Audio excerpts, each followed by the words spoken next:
In the Baralong Valley south of Wollombi, a group of 37 hobby farmers are chasing that special peace and quiet away from the pressures of city life.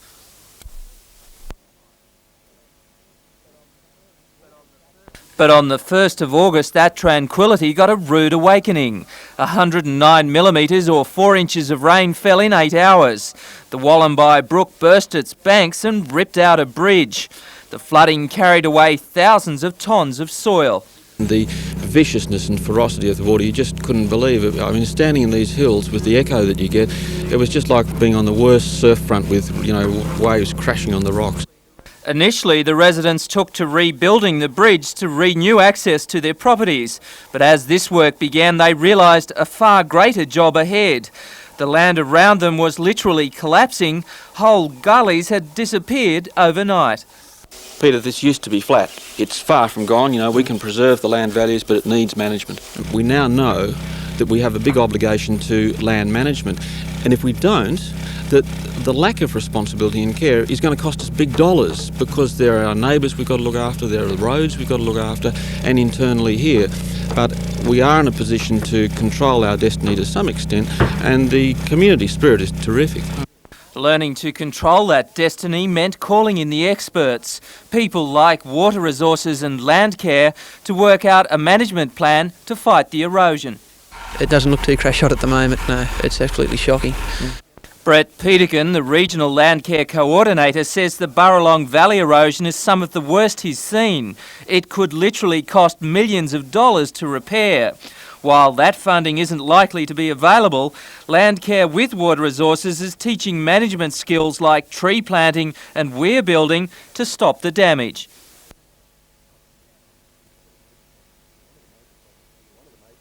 One of the major problems here at this particular site is that the cattle have access to the stream.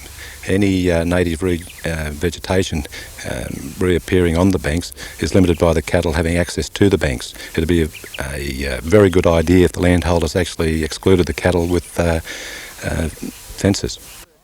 The experts admit problems like this can be solved. It's just a question of money. While the government's land care program is only funded $750,000 statewide, Brett Peterkin believes people can make it work. People who are motivated and willing to get up off their backsides and do things, they're the people that will be involved, such as these people here and other groups like them in the Hunter. They're the people that will do things, and as they do things and get things in the ground, more people will sort of come out of the woodwork as they can see the benefits of it. There's no doubt about the motivation of the Baralong Valley residents, although it may have been work they hadn't accounted for.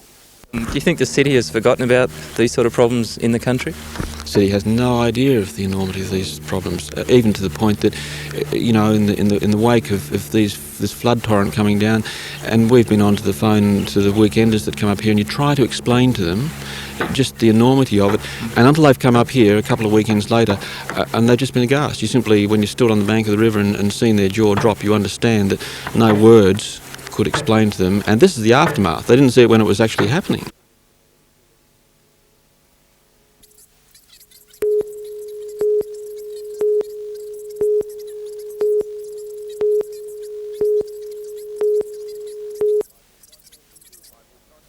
Michael Johnson was his usual accomplished self as he tried to keep his young team in line for their third upset in a row, and James Bullock was also on target as he continued his brilliant recent form. But it wasn't enough as the Bullets' big man Andre Moore dominated every facet of the match. Time and time again he was there to roll in the shots, and he finished with 40 points. Leapin' Leroy Loggins proved that age is no barrier, and he showed flashes of brilliance as he helped pound the Falcons 153-116. Exponents of karate not only fought out the New South Wales Kashiki titles at the Newcastle Sports Ground today, but they were privy to demonstrations from the masters of the various forms of karate. President of Kashiki, Pat McKean, a 6-dan black belt, wooed the crowd with his kata shinto, a series of moves of explicit timing, a legacy of hours and years of work. Brian Hayes and Warren Tressiter struck a couple of serious blows in a demonstration of Shito-Ryu kata with bow, again timing of the essence. And everyone should have one, a sister like Ada Jones who could help you out in any unsavoury incident. And the poor attacker Mark Gardner was on the receiving end of a demo of street self-defence. The titles conclude this evening, and a full report on SportsCentre Sunday in a couple of weeks.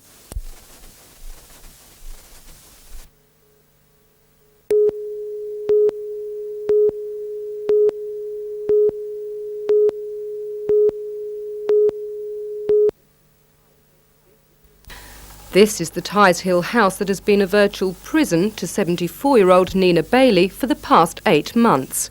Injuries to both legs, with one leg still in plaster, has meant she has been unable to get down the steps and into the outside world. But now all that has changed, with funds from the Lord Mayor's relief appeal helping to install a special lift. Which enables me to have freedom to go down in the lift and get on my walker and walk to my front gate and potter around, if I can, in my garden. Today was the chance for Nina to personally thank all those who have helped her since that fateful day last December.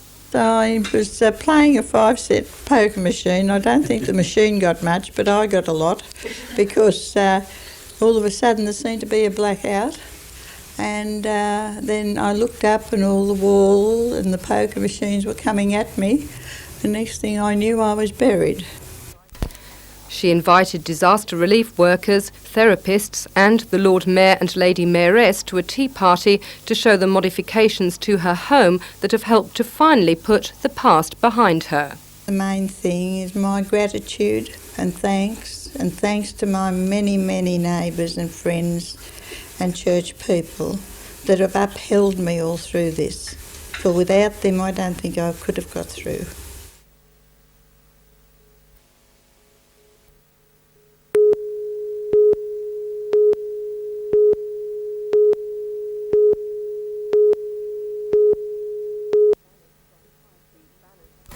These banners strung high across Newcastle's Gibson Street car park say it in pictures. The Youth Arts Festival is for young people, by young people. These represent the work of 200 from drop-in centres around the Hunter. In larger-than-life art are billboards created by ex-street kid Jim Lang, better known as Rat.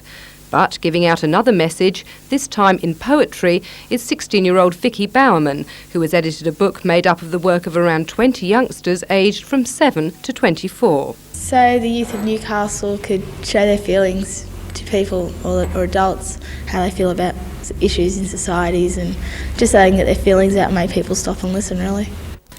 The book will be launched tonight at the Festival Cafe in King Street, which also houses an exhibition of young artists' work. Tomorrow, a photographic exhibition will go on show at Hamilton's Newcastle Youth Service. The festival will run until Sunday. Well, the basic aim was to get the youth of Newcastle, who are not in the immediate mainstream of education in the schools and so on, to get them to just come forward and do something to express themselves in terms of the arts.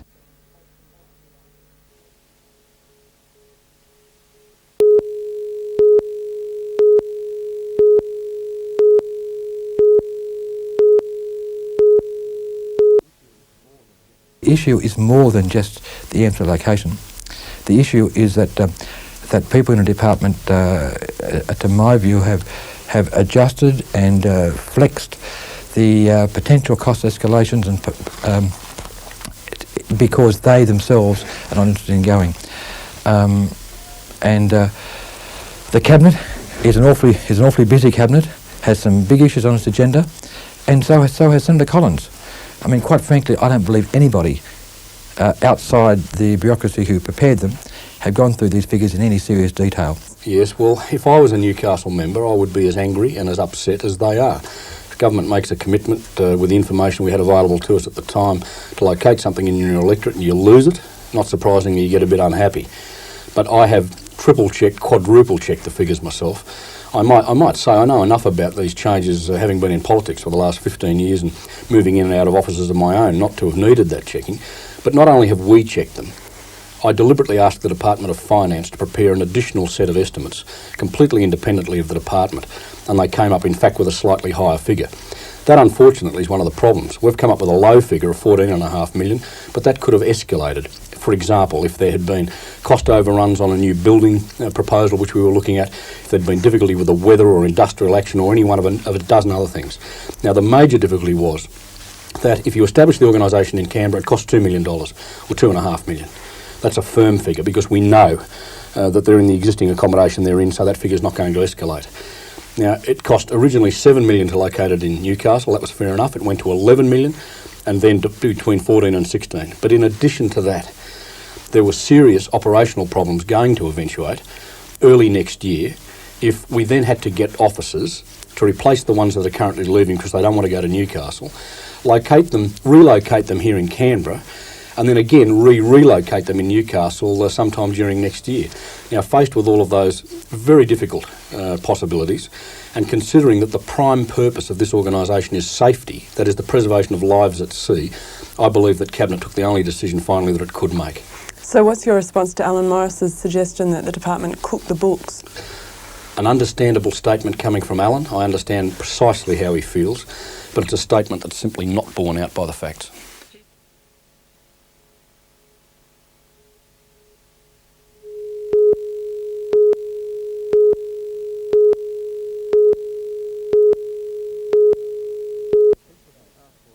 The people in the task force who were looking at sites looked at, I think, 4 sites on the coast and Canberra. Sydney was their preferred site. Newcastle was put forward on cost-effective grounds. Canberra ran a very poor third because the difficulty is that even though the high-profile area is the search and rescue, the major operational area are ship surveys,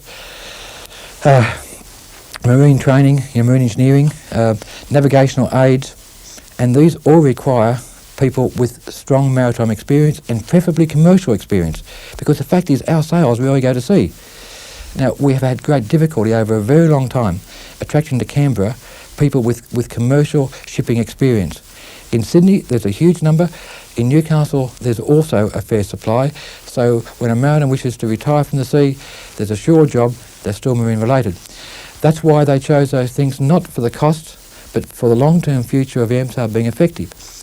Unfortunately, because of delays caused by the federal election, difficulties caused by the earthquake, no fault of Newcastle's, but in restricting the flexibility we had for office space to effectively one building, then subsequent problems discovered with asbestos in the building, all of these things outside of the control of government, simply faced me with a very difficult choice.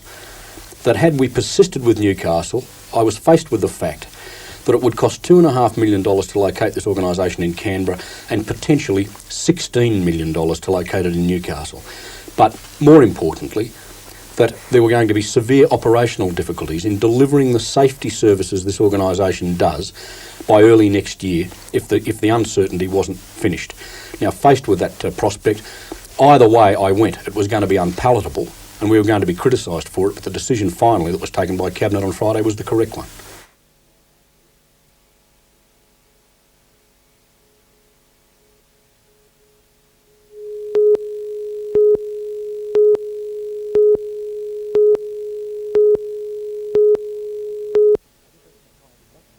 The differential in cost at that stage was calculated at about $5.5 million. And the task force view was that was a very good investment because it would save AMSA a lot of money over time in terms of future recruiting, and not just the recruiting but the calibre of their recruitments. And once that decision was made in November 28th last year, the task force was removed from the job, and ever since all the work's been done by the department, who quite openly and quite avowedly say they don't want to go. I had a gentleman the other day tell me he was interviewed for a job down here. At the end of the interview, 3 of the 4 people indicated quite openly they weren't going. And he raised with me quite instantly, it seems a bit strange being interviewed by people who aren't going to become part of the organisation. Now, because of that, because of the unreliability of the estimates, my view at the moment is that the government would be most unwise to allow that same personnel to move into the authority, have more power, have more capacity, make more mistakes, and then recover the cost from the Australian shipping industry. We are trying to reduce the cost of shipping. Until last week, I felt AMSA would. After last week, I believe AMSA will increase the cost to the shipping industry.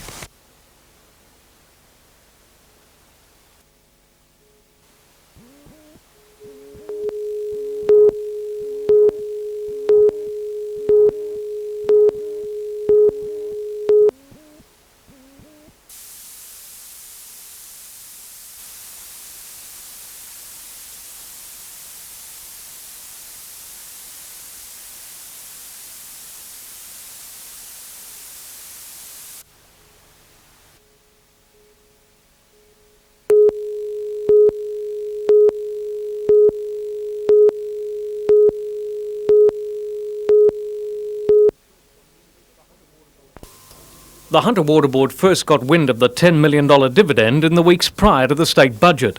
It represents a four-fold increase on the amount it's contributed in previous years. The state government says it wants a return on its investment and has indicated it'll take $28 million over the next 3 years from the Water Board surplus. And I have to tell you and tell the people of the Hunter, it is certainly not negotiable. It is certainly going to happen. It's going to happen just like the $60 million the Sydney County Council's paid, and just like the $200 million the Electricity Commission's paid, and that's about it. But in reality, the state government is a minority shareholder and has contributed just over 10% of the Water Board's assets. The bulk of the money has come from ratepayers and water users. The Hunters also suffered from some of Australia's highest water rates in recent years, and many staff have lost their jobs at the board in the name of efficiency. Now that the water supply body is returning a surplus, Treasury has its hand out. Premier Greiner says the funds will not be used to retire board debt, but will be ploughed straight back into consolidated revenue. I think there's a bit of a chip on the shoulder attitude in the Hunter Water Board and maybe other people in Newcastle about this. Altogether in the budget there are dividends of something like $489 million from various government trading enterprises, and it's clearly part of the management approach we've taken in New South Wales, which everyone around Australia is now looking at as being the right way to go. In time, all of the government trading enterprises, as they become commercial, will be expected to do exactly the same thing. So it's not a pick on the Hunter. On the contrary, it is simply part of our normal, sensible approach to commercial operations.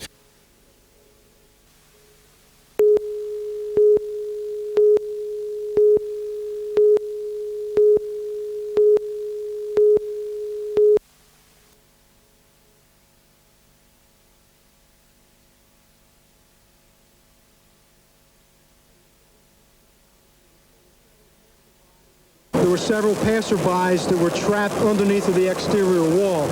Our concern was first getting those people out.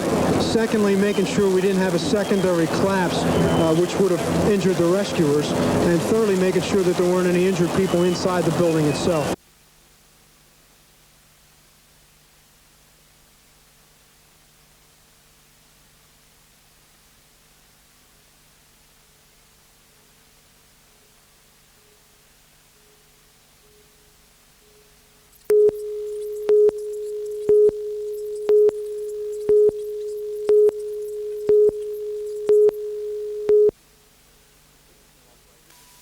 The regional operators are concerned that under aggregation, the smaller licensees become the hostages of the networks. The federal government wants the Hunter, Northern Rivers and New England television operators to set up equipment by the end of next year, which will provide the viewer with 3 choices of signal across northern New South Wales. That'll cost each licensee between $15 and $20 million in capital cost. Each operator will align with the network and supplement the program with some local news, although experience in southern New South Wales shows that local programming is the first to suffer. Now that 2 of the 3 metropolitan networks are in receivership and the third has cut staff by 10%, regional licensees want future aggregation to be deferred pending a tribunal inquiry. The group says a financially stressed regional television industry will be unable to pay the high prices for programs which the financially beleaguered networks will be seeking to offset their own financial problems. John Church, NBN News.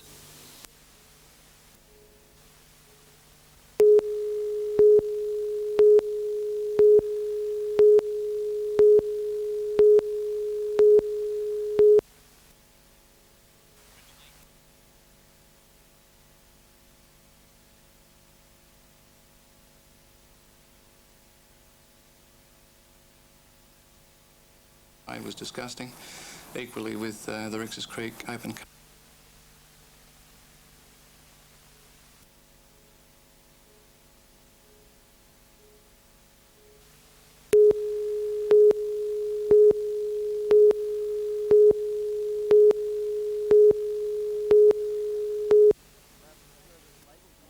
RAF observers labelled the incident as a near tragedy. Flying from Hawaii, the Nigerian 707 with a crew of 6, 12 passengers and a cargo of 10 show-jumping horses abandoned a flight plan to Sydney and came in at Williamtown with its fuel tanks on empty. While the aircraft was on its final approach to the airport, the 2 outboard engines flamed out due to fuel exhaustion, and a third engine flamed out as it touched down on the runway. Discussing the issue in the Senate, Senator Bob Collins, representing the Transport Minister, said Williamtown Air Traffic Control asked the plane's captain to taxi down the runway, but the 707 could not move as it was out of fuel. Senator Collins described the landing as regrettable, saying the Bureau of Air Safety Investigation and the Civil Aviation Authority are now investigating. That the preliminary investigation has already revealed that there seemed to have been a substantial problem with fuel management on behalf of the crew.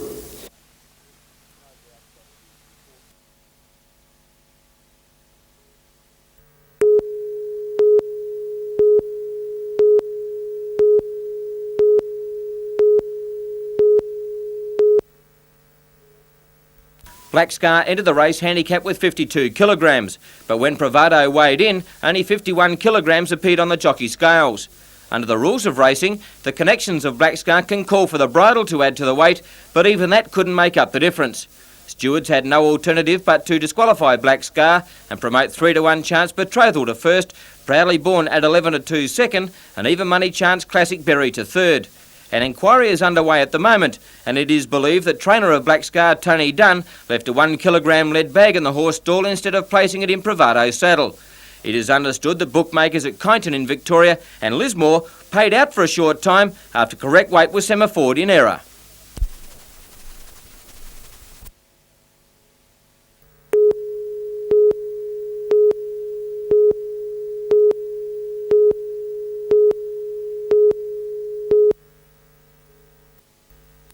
The briefing was called to put into perspective recent criticism from environmentalists who have questioned the effectiveness of council silt traps. They have said that the traps contain only large pieces of debris, leaving smaller particles to silt up the lake. But today, environmental engineer Alan Herring said the traps were the best available in Australia. Silt traps are originally designed to catch particles which were of the order of 0.04 of a millimetre, and we believe they're catching much more sediment than that, and the finer particles than that. The majority of sedimentation, according to council experts, is coming from sites around the lake which are being developed. To counter this, environmental controls are now being written into development consents, though council admits with only 3 full-time inspectors it is difficult to police. But staff are working hard to improve the problem. According to a university lecturer who has carried out research for council, controls must be stricter in order to save the lake from further damage. And when I was doing research last year and the year before over in Belmont Bay, there were a number of lax people around with regard to managing runoff and sediment control on site. I think things have changed for the better, but I still think that council needs to closely supervise the development that is going on in the catchments near the lake.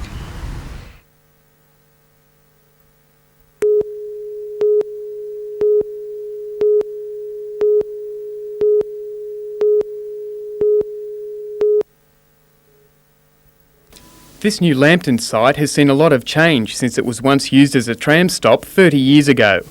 But the last 18 months has seen a transformation from the old West Club to what is planned to be one of Newcastle's premier entertainment and convention centres.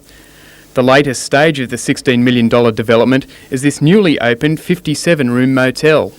Costing $5 million, it took 8 months to complete. Executive suites feature remote-controlled air conditioning, TV and videos, and a spa.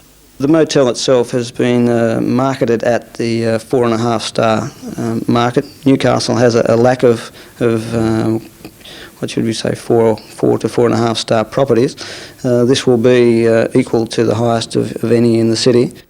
Guests can use the club's gymnasium, aerobics and conference rooms, as well as a gambling floor with 200 poker machines. The rugby league theme has been maintained, right down to the subtle colour scheme in this restaurant, one of 5 in the complex.